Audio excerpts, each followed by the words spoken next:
Hello students, आज हम लोग जीओसी का लेक्चर नंबर 17 शुरू करने जा रहे हैं। आपको ये विदित है कि लास्ट लेक्चर में मैंने एलिफेटिक हाइड्रोकार्बन के एसिडिक स्ट्रेंथ पे बात की थी। इस लेक्चर में मैं अल्कोहल्स के एसिडिक स्ट्रेंथ के बारे में बात करूंगा। दोनों अल्कोहल्स के, एलिफेटिक अल्कोहल और एरोमेटिक अल्कोहल, दोनों के एसिडिक स्ट्रेंथ पे हम लोग बातचीत करेंगे। ठीक है, तो शुरुआत करते हैं। और यहाँ पे क्वेश्चन से पहले ही लिख के लेके आया हूँ ताकि आपका समय बचे। तो ये लेक्चर नंबर 17 है। ठीक है, लेक्चर नंबर 17 है और टॉपिक का नाम है एसिडिक स्ट्रेंथ ऑफ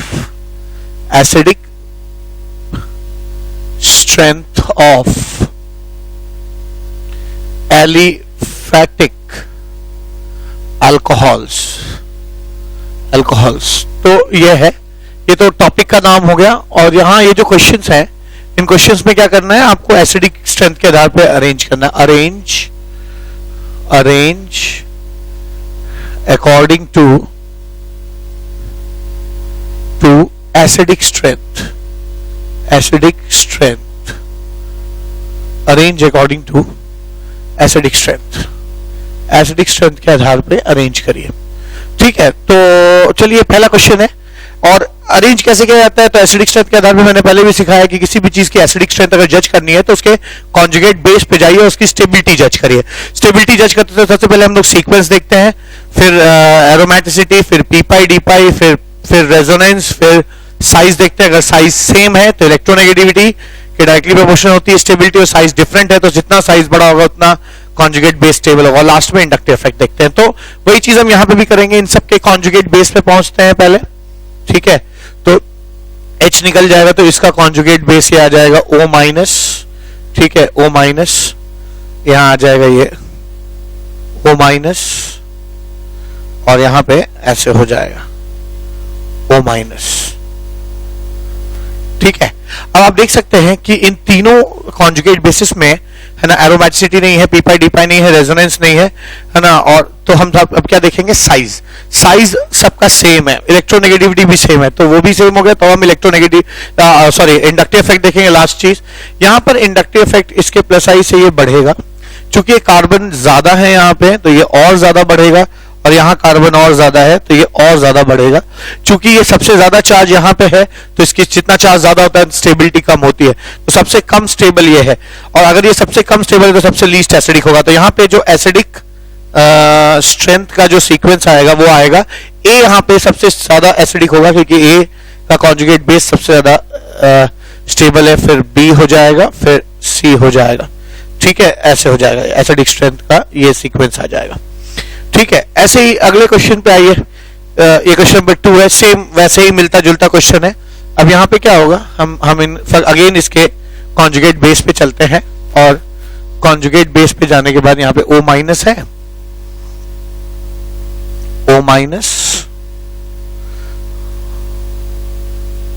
O-। ठीक है, यहाँ पे क्या होगा, यहाँ पे आप देख सकते हैं ये बढ़ेगा, कार्बन उतने ही है लेकिन डिस्टेंस यहाँ पे क्या है 1 2, देखिए डिस्टेंस देखिए 1 2 3, ये 4th कार्बन है।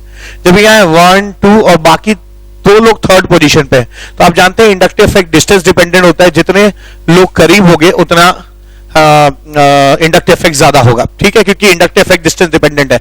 इसको कुछ लोग ऐसे भी कहते हैं कि अगर नंबर ऑफ कार्बन सेम है तो जितनी ज्यादा ब्रांचिंग होगी उतना इंडक्टिव इफेक्ट स्ट्रॉन्ग होगा। बात वही है, जितनी ज्यादा ब्रांचिंग होगी लोग और करीब आ जाएंगे। यहाँ एक एटम 4th पोजीशन पे है जबकि यहाँ पे 2 लोग 3rd पोजीशन पे, 4th पे कोई नहीं है, तो इसका इंडक्टिव इफेक्ट ऊपर वाले से ज्यादा होगा। अगर ये ज्यादा होगा तो चार्ज यहाँ ज्यादा बढ़ जाएगा। यहाँ पे भी 4 ही कार्बन है लेकिन ज्यादा ब्रांचिंग होने से सारे लोग 2nd पोजीशन पे है, मैक्सिमम लोग। ठीक है, तो इस वजह से ये काफी बढ़ जाएगा। ठीक है, काफी बढ़ जाएगा। तो यहाँ पे अगर स्टेबिलिटी या एसिडिक स्ट्रेंथ की बात करेंगे, एसिडिक स्ट्रेंथ की अगर हम बात करें तो क्या सीक्वेंस आएगा, क्योंकि यहाँ चार्ज सबसे ज्यादा बड़ा है तो ये कॉन्जुगेट बेस सबसे कम स्टेबल है, और सबसे कम स्टेबल है तो ये सबसे कम एसिडिक होगा। तो इस आधार पे मैं कह सकता हूं कि ए सबसे ज्यादा एसिडिक होगा, फिर बी हो जाएगा, और लास्टली जो है सी आएगा, सी आ जाएगा। ठीक है, तो ये एसिडिक स्ट्रेंथ का सीक्वेंस यहाँ पे हो जाएगा। ठीक है, आशा आपको समझ में आ रहा है। आइए एक और क्वेश्चन करते हैं। जितने ज्यादा आप क्वेश्चंस करते जाते हैं उतना आपकी क्लैरिटी जो है वो बढ़ती चली जाएगी। अब यहाँ पे क्या है, ये 3 अल्कोहल है, तीनों के कॉन्जुगेट बेस तक पहुंचिए। ठीक है, पहले वाले का जो कॉन्जुगेट बेस होगा वो ये हो जाएगा O-। ठीक है, यहाँ पे जो कॉन्जुगेट बेस होगा वो ऐसे हो जाएगा O-, और यहाँ पे जो है ऐसे ऐसे O माइनस, ठीक है, यहां पे ऐसे आ जाएगा। अब ये वैसे ही उसी से कुछ कुछ मिलता जुलता क्वेश्चन है, ठीक है, लगभग वैसा ही है। क्या हो जाएगा इसमें, आप देख सकते हैं कि यहां पर थोड़ा सा बारीक सा फर्क जरूर है। इसमें क्या है मैं बताता हूं आपको, ठीक है।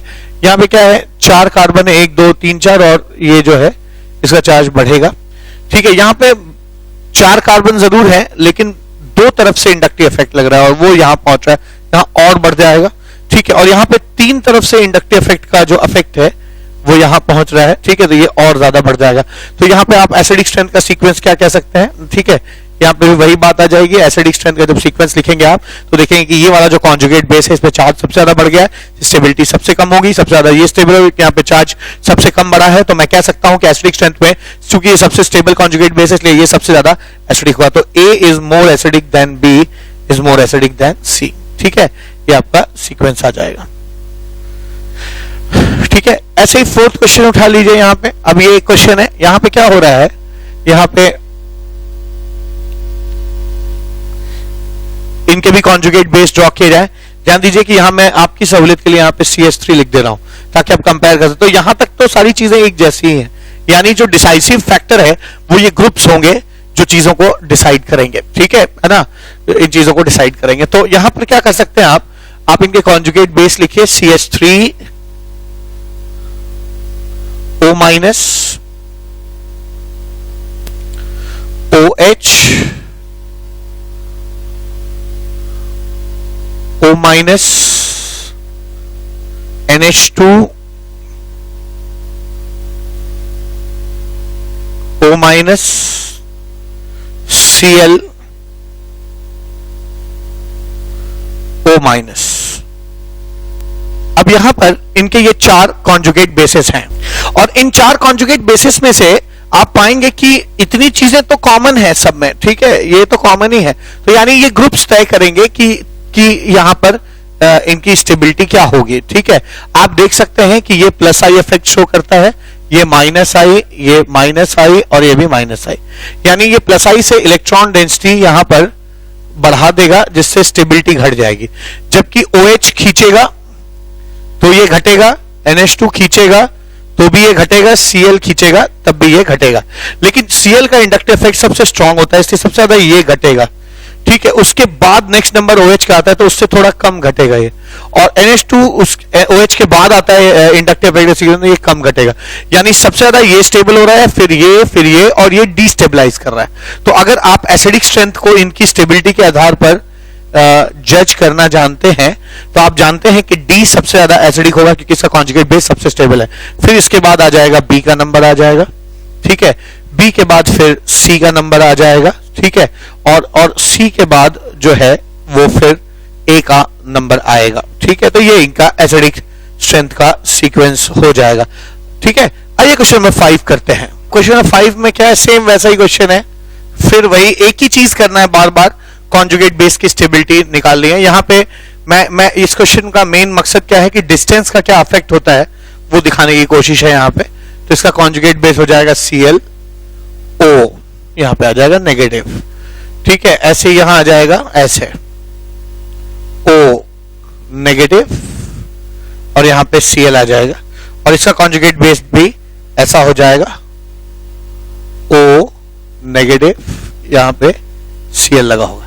आप देख सकते हैं ये बहुत कठिन क्वेश्चन नहीं है ये, ठीक है। आप देख सकते हैं कि तीनों में एरोमेटिसिटी नहीं है, पी पाई डी पाई नहीं है, रेजोनेंस नहीं है, साइज भी सेम है, इलेक्ट्रोनेगेटिविटी सेम है। तो inductive effect is the last resort.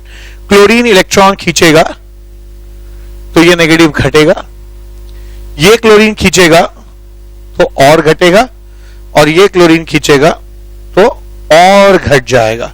यानी सबसे ज्यादा चार्ज यहां कम हुआ है, सबसे स्टेबल ये होगा, ठीक है। तो अगर मैं एसिडिक स्ट्रेंथ की बात करूं तो मैं कह सकता हूं कि कॉन्जुगेट बेस की स्टेबिलिटी के आधार पे, चूंकि C का कॉन्जुगेट बेस सबसे स्टेबल है, जैसे C सबसे ज्यादा एसिडिक है, फिर B होगा, फिर A हो जाएगा, ऐसा आ जाएगा, ठीक है। नेक्स्ट क्वेश्चन क्या, यहां पे 2 है, एक अल्कोहल एक इनॉल है, इनकी स्टेबिलिटी भी सेम उसी तरह से जज होगी, इनकी एसिडिक स्ट्रेंथ भी वैसे ही जज होगी। तो यहां पे O आ गया, यहां पे माइनस कर दीजिए, और यहां पे क्या हो जाएगा, O माइनस यहां पे आ गया। ठीक है, अब आप देख सकते हैं यहां पे क्या है, दो लोग हैं यहां पे आप देख सकते हैं कि इन दोनों में एरोमेटिसिटी तो नहीं है, पी पाई डी पाई भी नहीं है, पर रेजोनेंस यहां पे है। और यहां पे दो रेजोनेटिंग स्ट्रक्चर होने से ये काफी ज्यादा स्टेबल हो जाएगा कॉन्जुगेट बेस। और अगर ये कॉन्जुगेट बेस ज्यादा स्टेबल है तो ये वाला अल्कोहल ज्यादा एसिडिक होगा, तो इनॉल जो है वो ज्यादा एसिडिक हो जाएगा नॉर्मल अल्कोहल से। तो यहां पर अगर मैं एसिडिक स्ट्रेंथ की बात करूं तो मैं कहूंगा B is more acidic then A।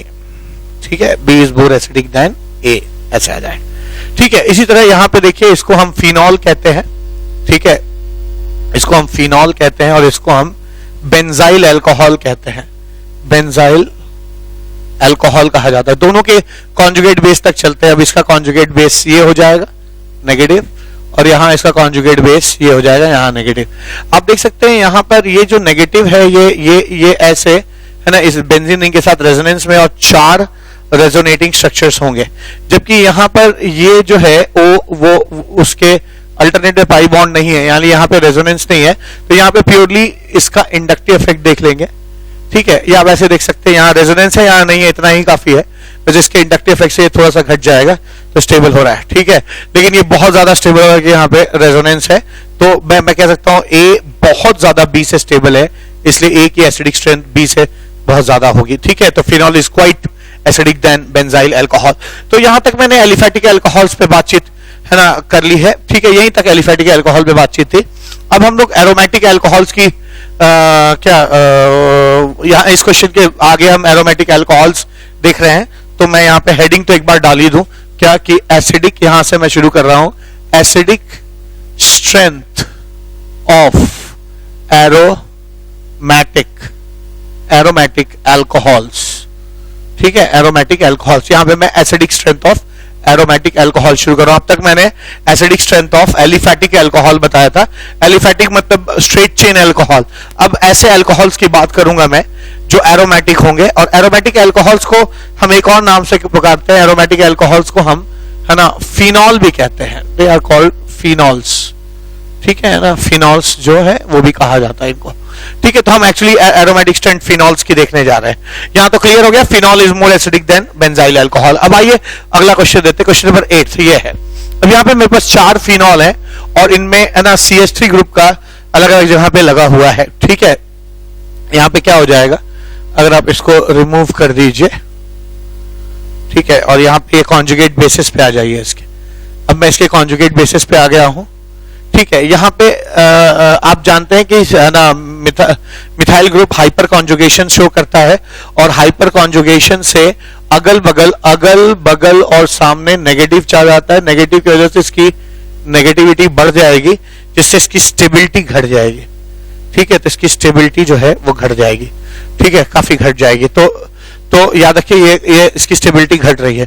यहां पर हाइपर कॉन्जुगेशन से अगल बगल सामने नेगेटिव तो आएगा, पर इसकी नेगेटिविटी पे कोई फर्क नहीं पड़ेगा क्योंकि की एटम पे कोई नेगेटिव चार्ज नहीं पहुंच रहा है। तो यहाँ पे हम है ना इसका इंडक्टिव इफेक्ट देखेंगे, और प्लस आई इंडक्टिव इफेक्ट की वजह से हल्का सा ये चार्ज, क्योंकि इंडक्टिव इफेक्ट बहुत वीक इफेक्ट होता है इसलिए बहुत हल्का सा चार्ज बढ़ेगा, इसलिए इसकी स्टेबिलिटी बहुत हल्की सी घटेगी। यहां पे भी हाइपर कॉन्जुगेशन का असर होगा। ठीक है, असर होगा और अगल बगल सामने नेगेटिव आएगा, जिससे इसकी नेगेटिविटी काफी बढ़ जाएगी, जिससे इसकी स्टेबिलिटी काफी घट सी जाएगी, जबकि यहां इसकी स्टेबिलिटी पे कोई फर्क नहीं पड़ रहा। तो अगर आप कॉन्जुगेट बेस की स्टेबिलिटी के आधार पर अगर जज करने जा रहे हैं एसिडिक स्ट्रेंथ, तो आप कह सकते हैं कि यहाँ पे एसिडिक स्ट्रेंथ का जो सीक्वेंस आएगा उसमें सबसे एसिडिक डी होगा, क्योंकि डी जो कॉन्जुगेट बेस है वो सबसे ज्यादा स्टेबल है। फिर इसके बाद मैं बी को डालूंगा क्योंकि बी की स्टेबिलिटी कम घट रही है। ये दोनों बराबर घट रहे हैं हाइपर कॉन्जुगेशन से, इसलिए इनको और जज करना पड़ेगा। यहाँ प्लस आई इफेक्ट है और करीब भी है, इसलिए चार्ज ज्यादा बढ़ेगा। तो प्लस आई इफेक्ट से यहाँ पर स्टेबिलिटी में काफी अंतर आएगा, जबकि यहाँ प्लस आई इफेक्ट की वजह से तो है लेकिन दूरी इतनी ज्यादा है कि चार्ज कम बढ़ेगा। तो याद रखिए प्लस आई इफेक्ट से स्टेबिलिटी कम घटेगी यहाँ पे। ठीक है, कम घटेगी, तो यानी सी इफेक्टिवली ज्यादा स्टेबल हो जाएगा किससे, ए से, इसलिए सी की एसिडिक स्ट्रेंथ भी ए से जो है वो ज्यादा हो जाएगी। ठीक है, एसिडिक स्ट्रेंथ ए से ज्यादा हो जाएगी। तो इस तरह से आप इसको है ना जज कर सकते हैं। ठीक है, क्वेश्चन नंबर 8 हो गया। आइए क्वेश्चन नंबर 9 करते हैं। क्वेश्चन नंबर 9 देखते हैं। अब यहाँ पे क्या है कि अब ये फिनॉल्स हैं, इसमें अलग अलग ग्रुप जुड़े हुए हैं, तो सबके कॉन्जुगेट बेस पे आइए। एच हटाया, यहाँ पे नेगेटिव चार्ज, यहाँ पे नेगेटिव चार्ज, यहाँ भी एच हटाया मैंने, यहाँ पे नेगेटिव चार्ज, सेम हियर, और ऐसा ही यहाँ पे। ठीक है, अब होता क्या है कि NO2 जो है वो -m इफेक्ट शो करता है, और -m इफेक्ट से अगल बगल और सामने पॉजिटिव चार्ज आ जाएगा, जिससे इसकी नेगेटिविटी काफी घट जाएगी। ठीक है, तो इसकी स्टेबिलिटी जो है वो काफी बढ़ जाएगी। यहां हाइपर कॉन्जुगेशन है, प्लस HC है। हाइपर कॉन्जुगेशन से अगल बगल सामने जो है वो नेगेटिव चार्ज आ जाएगा, नेगेटिव चार्ज यहां बढ़ जाएगा, तो यहां पे जो स्टेबिलिटी है वो थोड़ी सी घट जाएगी।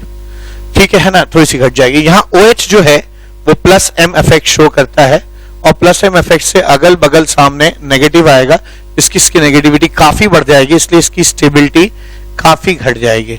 और यहाँ पे F जो है फ्लोरीन, वो -I इफेक्ट शो करता है, और -I इफेक्ट से चार्ज हल्का सा घट जाएगा, तो इस -I इफेक्ट से स्टेबिलिटी हल्की सी घटेगी, नहीं सॉरी हल्की सी बढ़ जाएगी। ठीक है, चार्ज हल्का सा घट गया है, और यहाँ पे स्टेबिलिटी पे कोई फर्क नहीं पड़ेगा। तो ये क्वेश्चन आप है ना ऐसे प्रिमा फेसा ही जज कर सकते हैं। तो यहाँ पर जो एसिडिक स्ट्रेंथ का जो सीक्वेंस आएगा है ना, वो क्या आ जाएगा, सबसे ज्यादा स्टेबल A है, तो A सबसे एसिडिक हो जाएगा। फिर इसके बाद मुझे लगता है D स्टेबल हो रहा है, तो D, फिर इसके बाद E लेंगे क्योंकि इसकी स्टेबिलिटी पे कोई फर्क नहीं पड़ रहा है, और इसके बाद फिर B आ जाएगा। ठीक है, क्योंकि कम अनस्टेबल हो रहा है और ये सबसे ज्यादा अनस्टेबल हो रहा है, इसलिए सबसे ज्यादा अनस्टेबल होगा। तो ये आपके एसिडिक स्ट्रेंथ का सीक्वेंस आ जाएगा। ठीक है, ये एसिडिक स्ट्रेंथ का सीक्वेंस आ जाएगा यहाँ पे। तो क्वेश्चन नंबर 9 हो गया। ठीक है, आइए अगला क्वेश्चन देखते हैं। सेम यही क्वेश्चन है, बस अभी इसको पैरा से हम शिफ्ट करके अगर मेटा पोजीशन पे ला दें तो कैसे जज होगा। ठीक है, तो आप जानते हैं कि मेटा पोजीशन में भले ही इसमें -m इफेक्ट है और अगल बगल सामने पॉजिटिव आ जाएगा, पर उससे इसकी स्टेबिलिटी पे कोई फर्क नहीं पड़ेगा। तो पहले तो कॉन्जुगेट बेस पे आते हैं। यहां पे एक कॉन्जुगेट बेस में बना दे रहा हूं सबका। अब यहां पर है ना सभी कॉन्जुगेट बेसिस हैं। यहां पे मेटा पोजीशन पे मीजोमेरिक और हाइपर कॉन्जुगेशन होता तो है, पर उसका असर जो है वो यहां नहीं पहुंचता, अगल बगल और सामने जाता है। तो इसलिए मीजोमेरिक और हाइपर कॉन्जुगेशन का तो कोई असर है नहीं। तो अब सीधा यहां पे इंडक्टिव इफेक्ट देखेंगे। यहां पे मैं कह सकता हूं कि NO2 का -I इफेक्ट है, और -I इफेक्ट से यहां जो चार्ज है ये खींच लेगा, जिससे इसकी नेगेटिविटी घट जाएगी, तो इसकी स्टेबिलिटी थोड़ी सी बढ़ जाएगी। ठीक है, CH3 जो है वो +I इफेक्ट शो करेगा। +I इफेक्ट शो करने की वजह से ये चार्ज को, इलेक्ट्रॉन को ऐसे पुश करेगा, जिसके वजह से यहाँ नेगेटिविटी बढ़ेगी। ठीक है, और नेगेटिविटी बढ़ेगी तो स्टेबिलिटी जो है ना वो हल्की सी घट जाएगी। ठीक है, +I की वजह से इसकी स्टेबिलिटी थोड़ी सी घट जाएगी। जबकि यहाँ पे OH जो है वो -I इफेक्ट शो करेगा, पर OH का -I इफेक्ट NO2 से तगड़ा नहीं होता है, इसलिए ये खींचेगा इलेक्ट्रॉन जरूर। ठीक है, खींचेगा, ये हल्का सा ही घटेगा, यानी इसकी स्टेबिलिटी जो है वो हल्की सी ही बढ़ेगी। ठीक है, हल्की सी ही बढ़ेगी। और यहाँ पे जो -I इफेक्ट है, ठीक है, यहाँ जो -I इफेक्ट है वो फ्लोरीन का OH से ज्यादा होता है। OH से ज्यादा फ्लोरीन का होता है, फ्लोरीन से ज्यादा NO2 का होता है। तो यहाँ फ्लोरीन भी इलेक्ट्रॉन खींचेगा, यहाँ भी चार्ज घटेगा, पर सबसे ज्यादा NO2 के केस में घटेगा, फिर उससे कम F के केस में घटेगा, और सबसे कम OH के केस में घटेगा। यानी अगर स्टेबिलिटी बढ़ेगी तो सबसे ज्यादा NO2 के केस में बढ़ेगी, फिर स्टेबिलिटी जो है वो फ्लोरीन के केस में और ज्यादा बढ़ेगी। NO2 से ज्यादा नहीं बढ़ेगी, NO2 का सबसे ज्यादा होगा, फिर F का होगा, फिर OH का होगा।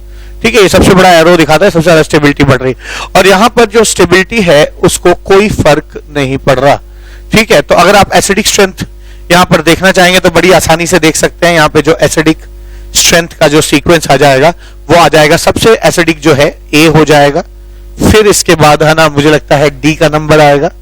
ठीक है, फिर उसके बाद C का नंबर आएगा, फिर उसके बाद E का, क्योंकि स्टेबिलिटी एज इट इज है यहाँ घट रही है, तो यहाँ पे E आ जाएगा, और फिर लास्ट में यहाँ पे B आ जाएगा। ठीक है, तो एसिडिक स्ट्रेंथ का ये सीक्वेंस आ जाएगा। ठीक है, तो ये क्वेश्चन नंबर 10 हुआ। आइए क्वेश्चन नंबर 11 देखते हैं। अब यहाँ पे क्या है, यहाँ पे है ना मल्टीपल जो है ना एल्काइल ग्रुप्स लगे हुए हैं, यहाँ मिथाइल है, यहाँ इथाइल है, यहाँ आइसोप्रोपाइल है ना, यहाँ टर्ट ब्यूटाइल है। तो ऐसे केस में क्या होगा, तो यहाँ पे जो OH है, पहली बात आप फिर से इनकी एसिडिक स्ट्रेंथ जज करने के लिए इनके कॉन्जुगेट बेस पे आइए, और मैं स्टूडेंट से ये रिक्वेस्ट करूंगा कि वो सबसे पहले जो है ना इस क्वेश्चन को लिख के खुद अटेम्प्ट करने की कोशिश करें, ठीक है, और फिर मेरा सॉल्यूशन देखें। अब यहाँ पे क्या है, तीनों ये CH3 जो है वो हाइपर कॉन्जुगेशन शो करता है। हाइपर कॉन्जुगेशन शो करता है। हाइपर कॉन्जुगेशन से होगा क्या, हाइपर कॉन्जुगेशन से होगा ये कि अगल बगल सामने जो है वो नेगेटिव आ जाएगा, जिससे नेगेटिविटी बढ़ जाएगी और स्टेबिलिटी जो है वो घट जाएगी यहाँ पे, ठीक है। यहाँ स्टेबिलिटी बहुत ज्यादा घटेगी क्योंकि यहाँ पे 3 अल्फा हाइड्रोजन है, 3 अल्फा हाइड्रोजन है। यहाँ पर 2 ही अल्फा हाइड्रोजन है, 2 अल्फा हाइड्रोजन होने से यहाँ भी हाइपर कॉन्जुगेशन से स्टेबिलिटी जो है वो घटेगी, लेकिन जितनी यहाँ घटी है उससे यहाँ थोड़ी कम घटेगी, ठीक है। यहाँ भी अगल बगल सामने जो है नेगेटिव आएगा, जिससे यहाँ का चार्ज बढ़ेगा, पर जितना यहाँ बढ़ा है उतना वहां नहीं बढ़ेगा, क्योंकि वहां 2 ही अल्फा हाइड्रोजन अपने इलेक्ट्रॉन कंट्रीब्यूट कर रहे हैं। आपको याद होगा हाइपर कॉन्जुगेशन में मैंने बताया था कि पाई बॉन्ड के बगल वाले कार्बन का हाइड्रोजन जो है वो CH बॉन्ड का इलेक्ट्रॉन जो है वो रिलीज होता है हाइपर कॉन्जुगेशन में, तो इलेक्ट्रॉन रिलीज होने से इस पे नेगेटिव चार्ज आ जाएगा। यहाँ पे अल्फा पोजीशन पे एक ही हाइड्रोजन है, ठीक है, 1 अल्फा हाइड्रोजन है, तो यहाँ पे भी हाइपर कॉन्जुगेशन से होगा क्या है ना, यहाँ पे भी अगल बगल सामने नेगेटिविटी आएगी, पर नेगेटिविटी जो यहाँ आएगी वो कम आएगी, इसलिए कम नेगेटिव बढ़ेगा, तो यहाँ पे स्टेबिलिटी जो है वो है ना थोड़ी कम घटेगी। तो यहाँ ज्यादा स्टेबिलिटी घट रही है, यहाँ थोड़ी कम घटेगी, यहाँ और कम घटेगी, और यहाँ पे अल्फा हाइड्रोजन नहीं है, तो यहाँ पे हम है ना इस एल्काइल ग्रुप का इंडक्टिव इफेक्ट देखेंगे। इंडक्टिव इफेक्ट हाइपर कॉन्जुगेशन से कमजोर होता है, इससे हाइपर कॉन्जुगेशन से जितना चार्ज बढ़ेगा है ना यहाँ पे उससे थोड़ा सा कम बढ़ेगा। तो मैं कह सकता हूं कि यहाँ है ना इंडक्टिव इफेक्ट से स्टेबिलिटी पे फर्क तो पड़ रहा है, पर थोड़ी सी ही घट रही है, और यहाँ पर जो स्टेबिलिटी है वो एज इट इज है, उस पर कोई फर्क नहीं पड़ा। तो आप देख रहे हैं एज इट इज स्टेबिलिटी है, थोड़ी घटी और घटी और घटी और घटी। अब कॉन्जुगेट बेस जितना स्टेबल होता है उतना वो चीज एसिडिक मानी जाती है, यानी यहाँ पर जो एसिडिक स्ट्रेंथ का जो सीक्वेंस आ जाएगा वो ऐसा आ जाएगा, क्योंकि सबसे स्टेबल जो है E है। तो मैं यहाँ पे लिख भी दे रहा हूं कि अगर इस क्वेश्चन में हम एसिडिक स्ट्रेंथ का अगर सीक्वेंस देखेंगे तो E सबसे ज्यादा एसिडिक होगा, फिर D हो जाएगा, फिर C हो जाएगा, फिर B हो जाएगा, फिर A हो जाएगा, ठीक है। ये एसिडिक स्ट्रेंथ का सीक्वेंस आएगा, ठीक है। तो क्वेश्चन नंबर 11 था। आइए क्वेश्चन नंबर 12 देखते हैं। अब यहाँ पे क्या है कि पिछले क्वेश्चन में भी यही ग्रुप्स थे, पर वो पैरा पोजीशन पे थे, यहाँ पे वो मेटा पोजीशन पे है। तो आपको पता है कि मेटा पोजीशन पे हाइपर कॉन्जुगेशन और मेसोमेरिक इफेक्ट होते तो हैं, पर उनका असर नहीं पहुंचता है यहाँ तक, इसलिए हम सिर्फ इसको इंडक्टिव इफेक्ट से जज करेंगे। तो इंडक्टिव इफेक्ट से जज करेंगे तो बड़ा आसान हो गया ये, ठीक है। CH3 का प्लस आई इफेक्ट होगा, जिससे ये बढ़ेगा। ये 2 कार्बन का ग्रुप है, और तगड़ा प्लस आई इफेक्ट होगा, ये और बढ़ेगा। 3 कार्बन का है, और तगड़ा होगा, और चार्ज बढ़ेगा। 4 कार्बन का इंडक्टिव इफेक्ट है, और तगड़ा होगा, ठीक है, और तगड़ा होगा, ये और ज्यादा बढ़ जाएगा, और ये एज इट इज रह जाएगा। तो अगर आप देखिए तो सबसे स्टेबल मुझे लग रहा है E है, क्योंकि इसमें चार्ज में कोई चेंज नहीं आया, ठीक है। तो अगर एसिडिक स्ट्रेंथ का सीक्वेंस देखेंगे आप एसिडिक स्ट्रेंथ का, तो E सबसे एसिडिक है। उसके बाद मैं कहूंगा सब में चार्ज बढ़ रहे हैं, तो सब में स्टेबिलिटी घट रही होगी। सबसे कम यहां बढ़ा है, तो सबसे कम अनस्टेबल हुआ है, यानी इन चारों में सबसे स्टेबल A है। तो इसके बाद मैं A कहूंगा, फिर B कहूंगा, फिर C कहूंगा, और फिर लास्टली D इसका। D सबसे कम एसिडिक है, क्योंकि चार्ज यहाँ कॉन्जुगेट बेस में सबसे ज्यादा बढ़ गया, तो स्टेबिलिटी सबसे कम हो गई होगी, और कॉन्जुगेट बेस अगर कम स्टेबल है तो एसिडिक स्ट्रेंथ कम हो जाएगी, ठीक है। तो ये एसिडिक स्ट्रेंथ का यहाँ पे है ना सीक्वेंस आ जाएगा ऐसे, ठीक है। ये एसिडिक स्ट्रेंथ का सीक्वेंस आ गया, ठीक है। अब आइए अगले क्वेश्चन को देखते हैं। ये क्वेश्चन जो है, क्वेश्चन में 13 और 14 भी ऐसे ही मिलते जुलते क्वेश्चन है, और बहुत डिफरेंस है नहीं दोनों में, दोनों के आंसर्स एक ही जैसे आएंगे। अब देखिए फ्लोरीन, क्लोरीन, ब्रोमीन, आयोडीन ऐसे ग्रुप है। मैंने मेसोमेरिक जब मैं पढ़ा रहा था इफेक्ट जीओसी में, तो मैंने बताया था कि ये ऐसे ग्रुप है जिनका इंडक्टिव इफेक्ट इनके मेसोमेरिक इफेक्ट पे हावी होता है। तो अगर आप इनके कॉन्जुगेट बेस पे चले जाइए, इनके कॉन्जुगेट बेस पे चले जाइए, और इनके कॉन्जुगेट बेस की स्टेबिलिटी अगर आप जज करते हैं ठीक है, तो आप पाएंगे कि ये जो है इलेक्ट्रॉन खींचने की वजह से, ठीक है, ये चार्ज ज्यादा घट जाएगा क्योंकि फ्लोरीन का इंडक्टिव इफेक्ट क्लोरीन से तगड़ा होता है। ठीक है, ये भी घटेगा पर थोड़ा कम घटेगा, ये भी घटेगा पर और कम घटेगा, और ये घटेगा लेकिन ये सबसे कम घटेगा।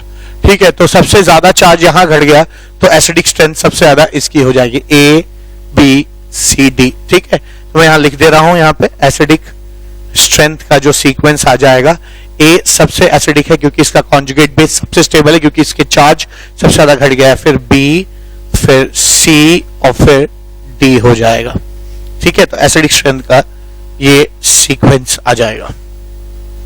ठीक है, एसिडिक स्ट्रेंथ का ये सीक्वेंस आ जाएगा। अब क्वेश्चन नंबर 14 देखा जाए तो यहाँ सेम क्वेश्चन है, दोनों में कोई डिफरेंस नहीं है, बस पोजीशन का अंतर, और पोजीशन के अंतर होने से इंडक्टिव इफेक्ट पे जरूर असर पड़ेगा, इंडक्टिव इफेक्ट स्ट्रांग हो जाएगा सर, लेकिन ये सबके लिए स्ट्रांग होगा, तो इसलिए इक्वल जो ट्रेंड है उस पर कोई फर्क नहीं पड़ेगा। अब जैसे क्या है, यहाँ फ्लोरीन का आप इंडक्टिव इफेक्ट देखिए, फ्लोरीन सबसे ज्यादा माइनस आई इफेक्ट शो करेगा तो ये चार्ज सबसे ज्यादा घटेगा। फ्लोरीन से कम इंडक्टिव इफेक्ट शो करता है, इससे चार्ज यहाँ थोड़ा कम घटेगा। Br जो है और जो है ज्यादा खींचेगा, थोड़ा कम घटेगा, और I जो है सबसे कमजोर इंडक्टिव इफेक्ट होगा, इसमें सबसे कम ये घटेगा। तो आप देख सकते हैं कि सबसे स्टेबल जो है A है, ठीक है, फिर B है, फिर C है क्योंकि यहाँ चार्ज सबसे ज्यादा घट गया। तो अगर आप एसिडिक स्ट्रेंथ का सीक्वेंस देखना चाहेंगे, एसिडिक स्ट्रेंथ का अगर सीक्वेंस देखेंगे तो सबसे एसिडिक इसमें A लगेगा, फिर B होगा, फिर C होगा, और फिर यहाँ पे D हो जाएगा। तो ये इसका फाइनल आंसर आएगा। तो डियर स्टूडेंट्स, आज इस लेक्चर में मुझे विश्वास है कि आपने, है ना, अल्कोहल की एसिडिक स्ट्रेंथ जज करना सीख लिया होगा। इसमें मैंने दोनों तरह के अल्कोहल्स की एसिडिक स्ट्रेंथ जज करना सिखाया है, जो एरोमेटिक अल्कोहल होते हैं और जो एलिफेटिक अल्कोहल होते हैं, दोनों की एसिडिक स्ट्रेंथ हम लोगों ने जज की है। तो आज इस लेक्चर में इतना ही, मिलते हैं अगले लेक्चर में और बात करते हैं कार्बोक्सिलिक एसिड्स के एसिडिक स्ट्रेंथ की। तब तक के लिए thank you so much, have a nice day.